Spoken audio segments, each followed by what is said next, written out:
రాష్ట్రంలో మళ్లీ వచ్చేది కాంగ్రెస్ ప్రభుత్వమేనని పీసీసీ అధ్యక్షుడు మహేష్ కుమార్ గౌడ్ ధీమా వ్యక్తం చేశారు. కరీంనగర్ రాజీవ్ చౌక్లో 9 అడుగుల రాజీవ్ గాంధీ కాంస్య విగ్రహాన్ని మంత్రులు పొన్నం ప్రభాకర్, అడ్లూరి లక్ష్మణ్తో కలిసి ఆవిష్కరించారు.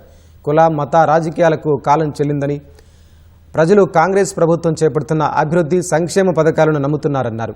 దేశం కోసం ఇందిరాగాంధీ, రాజీవ్ గాంధీ రక్తార్పణ చేశారని మహేష్ గౌడ్ తెలిపారు. కేంద్రంలో బీజేపీ ప్రభుత్వం కులాలు మతాల మధ్య చిచ్చుపెడుతూ అధికారాన్ని నిలబెట్టుకునే ప్రయత్నం చేస్తోందని ఆరోపించారు.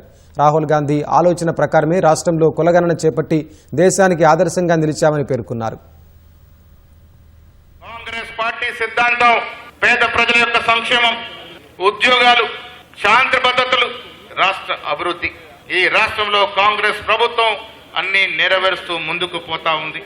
అమాయక ప్రజలు నమ్మించి మతాల పేరిట, కులాల పేరిట రాజకీయాలు చేసే రోజులు దగ్గర పడ్డాయి. అలాంటి వారికి భవిష్యత్తు లేదనే మాట కూడా ఈ కరీంనగర్ గడ్డ నుంచి చెప్తా ఉన్నాను. ప్రజలకు కావలసింది శాంతి భద్రతలు, ప్రజలకు కావాల్సింది వారి జీవిత బాగోగులు.